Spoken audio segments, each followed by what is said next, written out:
السلام علیکم. دنیا نیوز پر آپ دیکھ رہے ہیں آج کی بات سیٹھی کے ساتھ اور میں ہوں سید عائشہ ناز. میرے ساتھ موجود ہیں اقتدار کے کھیل کو اس کی اصل زبان میں سمجھنے والے, طنز کو ملفوف انداز میں پیوست کرنے والے اور حساب کتاب میں تو ایسے ماہر کہ بڑے بڑے سیاسی کیلکولیٹرز جواب دے جائیں. آپ کے جانے مانے سیاسی نجوم کے ماہر جناب نجم سیٹھی صاحب. السلام علیکم. یہ عائشہ نے تو لمبی چوڑی انٹروڈکشن کرا دی ہے.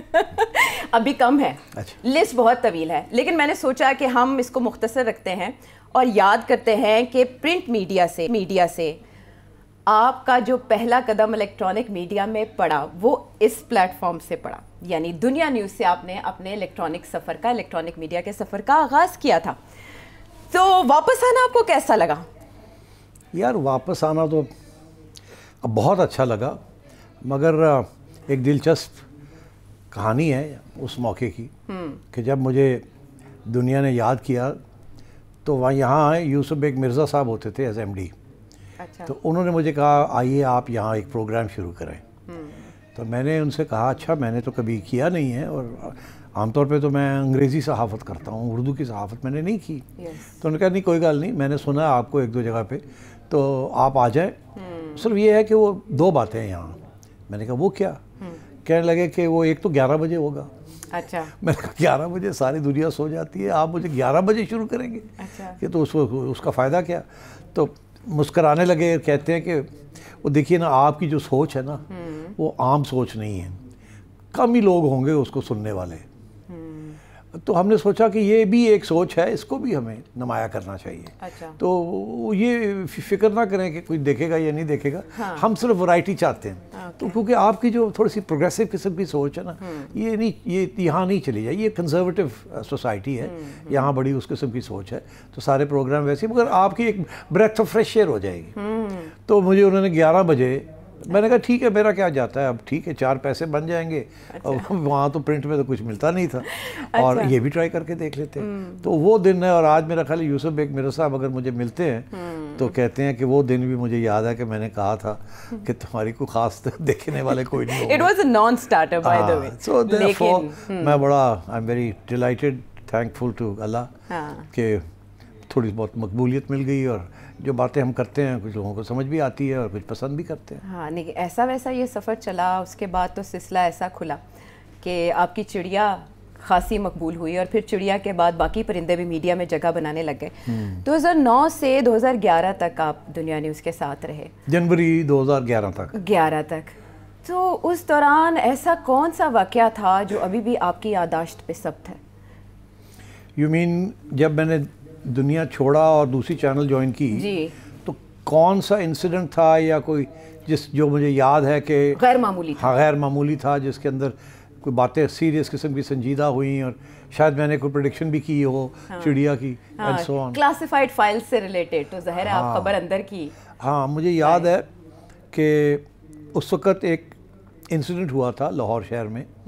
ایک سی آئی اے کا کنٹریکٹر تھا, امریکن سی آئی اے کا کنٹریکٹر ریمنڈ ڈیوس. سنا ہوگا لوگوں نے نام کہ ریمنڈ ڈیوس افیئر کیا تھا. تو وہ ایک سی آئی اے کا کنٹریکٹر تھا جو کہ جاسوسی کر رہا تھا یہاں, اور جو جہادی گروپس ہیں اور طالبان کے جو گروپس ہیں ان کو ٹریک ڈاؤن کر رہا تھا, اور مگر یہ ڈپلومیٹ نہیں تھا, تو ویزا پہ آیا تھا. اس نے اس کو کسی 2 بچوں نے اس کو فالو کر رہے تھے کہ یہ کہاں جا رہا ہے, کہاں آ رہا ہے. تو اس نے پستول نکال کے تو ان دونوں کو مار دیا. جب وہ مار دیا تو گرفتار ہو گیا اسی وقت, وہاں سے بھاگ نہیں سکا. یہاں شہباز شریف صاحب کی حکومت تھی, اور اسلام آباد میں پیپلز پارٹی کی حکومت تھی, گیلانی صاحب تھے پرائم منسٹر. اور ظاہر ہے امریکہ کی طرف سے بڑا سخت پریشر آیا کہ ہمارا بندہ ہے اس کو چھوڑو. یہاں تک یہاں ایک ڈیبیٹ چھڑ گئی کہ وہ ڈپلومیٹ ہے یا نہیں ہے. امریکن یہ کہتے تھے وہ ڈپلومیٹ ہے, اس کے پاس ڈپلومیٹک امیونٹی ہے, اور کچھ لوگ کہتے تھے نہیں وہ ڈپلومیٹ نہیں ہے, he is not covered by the act of diplomacy, تو اس لیے اس کو ٹرائل ہونی چاہیے.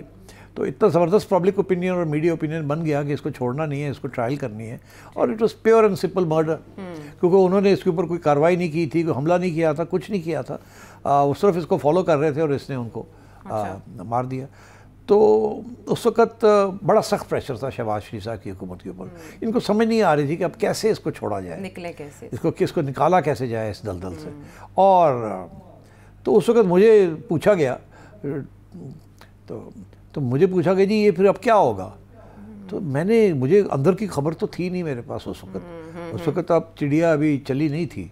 مگر جو چیز مجھے سمجھ آ رہی تھی, تجزیہ جو تھا وہ یہی تھا کہ پہلی بات تو یہ کہ بندہ پیچھے نہیں چھوڑے گا, جیسے بھی ہوگا اس کو لے کے جائے گا واپس.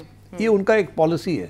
وہ تو 2 بندے کہیں پھنس جائیں تو پوری کی پوری ہیلی کاپٹر بریگیڈ بھیج دیتے ہیں ان کو نکالنے کے لیے. It's known as extraction. ان کی پوری ٹریننگ ہے ٹو ایکسٹریکٹ پیپل.